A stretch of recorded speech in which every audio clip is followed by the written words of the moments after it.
మరి ఏమిటి ఇది? ఏం పద్ధతి అని అడుగుతున్నాం. బీజేపీ పార్టీ యువకులను మోసం చేసింది 2 కోట్ల ఉద్యోగాలు సంవత్సరానికి ఇస్తామని చెప్పి. ఇక్కడ జగనన్న గారు కూడా మన యువకుల్ని మోసం చేశారు. 2,30,000 ఉద్యోగాలు మన యువకులకు ఇస్తామని చెప్పి. మరి మీకు బీజేపీ పార్టీకి ఏమిటి తేడా? మీరు ముమ్మాటికి బీజేపీ వారసులనే నిరూపించుకుంటున్నారని మళ్ళీ మళ్ళీ చెప్తున్నాం. ఏమా ఎనీథింగ్ ఎల్స్?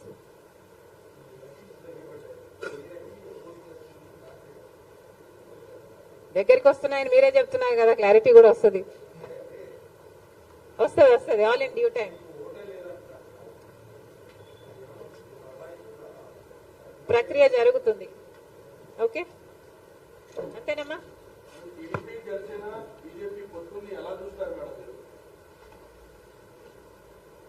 రాష్ట్ర ప్రజలు ఎలా చూస్తున్నారు, మీరు ఎలా చూస్తున్నారు? ఇది ఏం పద్ధతి అని ఎవరికి అనిపించటం లేదా?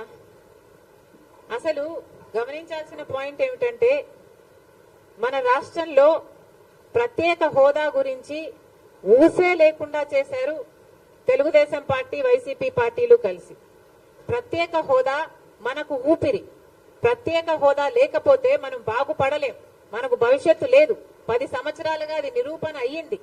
అయినా కూడా ఈ 10 సంవత్సరాలలో ఎమ్మెల్యేలు, ఎంపీలు ఇంతమంది అధికారంలో ఉండి కూడా అసలు ఊసే లేకుండా చేశారు. అసలు ఆ మాటే లేకుండా చేశారు. ప్రత్యేక హోదా అన్న అంశమే లేకుండా చేస్తున్నారు కదా.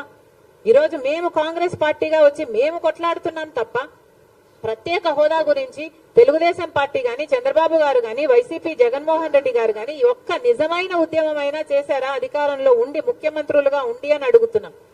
ఈరోజు ప్రత్యేక హోదా మనకు బీజేపీ పార్టీ ఇవ్వలేదు. పోలవరం ప్రాజెక్టు ఇవ్వలేదు. మనకు రాజధాని ఇవ్వలేదు.